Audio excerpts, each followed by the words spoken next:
All right, it is Indy's #1 station for that hip-hop and R&B Hot 963. Your man B Swift, the man of the city. And today I got some special guests, man. Three of my favorite artists ever, I can say. The Locks in the building. What's poppin', fella? Swift, what up, baby? Chillin', man. What up, baby? Man, y'all got a lot going on right now, man. We working. New album. Let's talk about this album. Filthy America is beautiful. Beautiful. Why now? You guys got an extensive catalog, you know, and it's like, damn, bam, there goes an album from the Locks. I mean, the world's happy. Don't get me wrong. I love the album. It just made sense. I mean, a lot of our fans was asking us for it for years, and wondering when we was gonna do it. The opportunity presented itself plenty of times, but it wasn't lucrative enough for us. Right. So just building with Hove and Rock Nation, and owning the masters, doing a partnership, it made sense to do it. Yeah. How was the partnership with Rock Nation been since you guys been over there? You know, I know you guys been through your own single deals. You've had the group deal. You know what I mean? Is this probably the best situation you think since being in the game? Like you said, we all had. We own our masters. We in control of everything. We've been in the industry for a lot of years, so we've seen the horrible deals, the okay deals. Then as we grew and learned the business, this probably might be the best deal. And I done did all kind of I did majors and independent labels myself, like, you know what I mean? Right. And with indies, you got total control with everything. I like that these Rock Nation dudes is involved with my flow. That young energy. Dope. Is so dope over there. Yeah. Now, what makes this album any different than a normal Locks album, or is it what we get in the last few albums? It's monster, and it's we're grown now. I think one, we definitely stuck to who we are as the as the Locks, right? But we also approached it as there's a lot of people who don't know the Locks, like far as the younger generation, they know Jadakiss, they know Styles P, they know Sheik Luch as an individual, or they know D-Block, yeah. Right? But they don't know who the Locks were. So we still approached it with the approach of whoever doesn't know the Locks, we're not gonna just come in like, yeah, you're supposed to know us, we are OGs and this and that. No, we approached it from a musical standpoint of like, here's what we do. So we I think when you hear Filthy America is Beautiful, it kind of touches each genre as far as hip hop fans that it needs to touch. It's like with the shows, like you coming out tonight? Yeah, I'm coming. I guarantee, like every show we do, it's like some young boy in the crowd, like, oh, they sing that too? I didn't know they sing that. Like, so we, Now, that's what I can say. Now, you guys all got catalogs that's crazy. And, of course, doing the Locks project is dope because we get to see you three working together, which I'm sure being in the studio together is amazing. I'm sure you guys throw ideas off each other and make sure the bars is tight. We always in the studio together. That's regardless. Right. That's our home. That's home away from home for everybody. Do we get a project from each one of y'all? Now, I know Kiss was working on the joint with Fab, of course, but do we get the Styles project? Do we get a Chic project later? Do we get another Kiss project later? You get another Locks album. You get everything. And then you get all of that too. Okay. We're coming right back with the Locks project, another one. Oh, that's dope. Yeah. That's right super away. dope. Now, let me ask y'all this, because I like to ask the OGs in the game, because I look at you guys like OGs. You was around before social media. Yeah. Now social media is around, and you got Instagram. How much do you guys pay attention to that, just to see what's going on in the world, whether it's something to laugh at or just to keep up? Like, damn, Soulja Boy and Chris Brown beefing today? Oh, we ain't know that, I take myself out of it. I'm the worst at it. That's three guys. I barely post.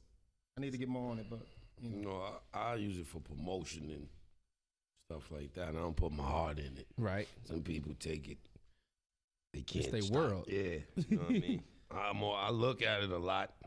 I post stuff from the shows or stuff like that, and that's it. But I don't get emotionally attached to it and ready to kill the comments. Do you guys look at it as being a dope way to touch your fans? I mean, 15 years ago, only way you could touch them is going to the shows or meet and greets, but now you can actually it's definitely a way to touch your fans, and it's a new way of business. You got to respect that. I mean, technology is involved. We all businessmen, and you got to play both.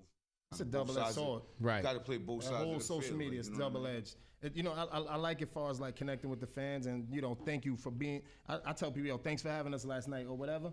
But then again, on the other side, it's like you got these young people on there their skin ain't like ours, right? So they can easily be broken down so fast. Like, and if you ain't ready for that, reading a couple bad comments. like, you know what I mean? Word. So, real and that's not cool because they feel like everybody's balling on. So ain't not one broke person on social media. No, none. Everybody got mad paper. like this, right? You know what I'm saying? Like, come on. So it's like, if your skin ain't like that, you gotta know the difference between this. Nah, that's real. Now, the show tonight is gonna be a crazy show. For those who haven't seen the Locks or haven't seen a Chic show, a Style show, a Jada show. Energy. You're going to get energy. You're going to have a good time. You're going to get rawness. You're going to see authentic hip-hop. You're going to see showmanship. And you're going to see people who appreciate if you came out to see a Lock show, we appreciate that you came out. So we're going to give you that back. We're going to give you that back. Like, you know. Now, I got to ask you this because it's the talk of the world when it comes to rap and where hip-hop stands today. You got the mumble rap category, I guess is what people call it. You know, do you guys shun away from that and be like, I don't like this cat because he's not what we do? We have kids. We got kids that listen to different music than we, and them and their friends, when, you know, we listen to it.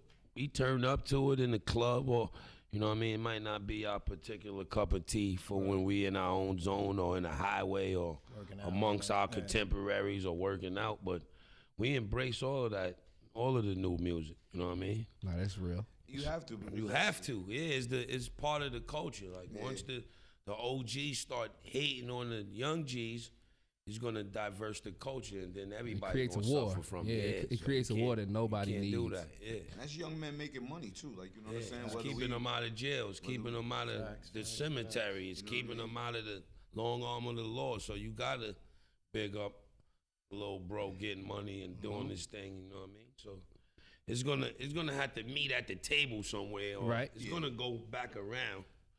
So there's a lot of real bars too. Yeah, it's like a lot of, you know. That's what I say. They get the shine. They get the most shine, the most radio play. But there's a lot of authentic MCs still left.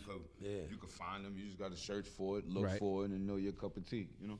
Now let's talk New York rap. You guys, it's a lot talking going on. to New York rap. Exactly. We're the gods of it. But it's a show about to happen that I think is about probably one of the dopest shows I've seen announced in a long damn time. Rough Rider. The Rough Rider reunion. Yeah. How excited are y'all about that? We're gonna kill it. We're gonna kill it. It's gonna be fun. It's gonna be fun. It's gonna be hella fun. You understand though? Like, X was on the Bad Boy tour with us, and we see Swiss, and so it's like, so y'all, it's not a reunion for us. Yeah. Because I was great asked, like, y'all went on the Bad Boy tour. It was something that sparked off, I think, after one show. Do you see this possibly turning into a tour, possibly? Definitely the same. I definitely see them taking the same structure a little bit. Right. As far as doing one big blowout show and then taking it on the road. I can see that happen. I think I might have to catch a flight and catch that show because everybody together in one building is going to be so nuts. Yeah, like crazy energy. A lot of energy. Crazy. Now, the tours just kicked off. Uncle Murder just walked out of here with his crazy self.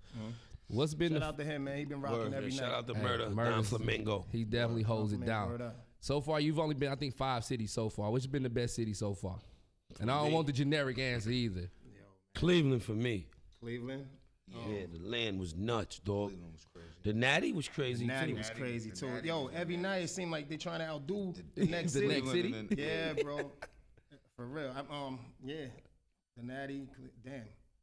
I want to say all of them, but man, like, yeah, I don't want that all I know. No, but it is. The D was rocking. That's really crazy. not. Detroit People think that's generic, but it's not, because as an artist, you gotta appreciate. Like, let's say when you get up, you conquering land. So to be able to go somewhere and people from that certain town or area come out and show you love, because it ain't always. Sometimes you get a venue that's not as packed as another venue, but the people really appreciate it. Very true. And give up. You know.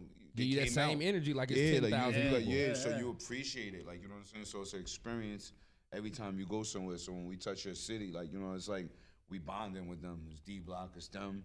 They appreciate us. They're showing us love, giving us, you know, bud, hugs, yak. Boobs, showing the boobs and everything.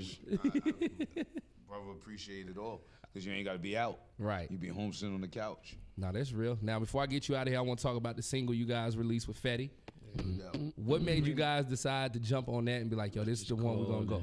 The agreement. The youth. Yeah. You know what I mean? The original, he picked the beat.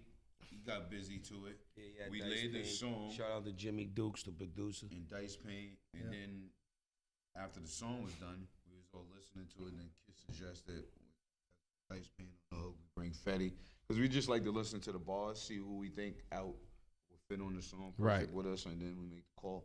That's dope because it's New Jersey, so you know, I mean, that bridge connection right there to be able to toss that on. So Naptown, you just tuned in. My partners is in the building. No doubt. cashaholikz is here tonight, man. It's going down. Old National Center. You need to be there. Anything y'all want to tell them before we get out of We here? appreciate all the love. You. You know what I mean? Make sure y'all check out that new album if you haven't checked it out already. Filthy America is beautiful. You could get it anywhere they sell music. And look out for the LOX, baby. We on the Stop by that merch table when we you on get a in the club tear. tonight. Yeah, we got some merch with us too. You can get a nice piece of merch, man. Gotta have that. Can't go wrong with Yeah. that. Listen, I appreciate y'all coming in. Y'all already know Naptown got nothing but love for y'all every time. Appreciate So you, brother. it's all love. Naptown is Hot 963.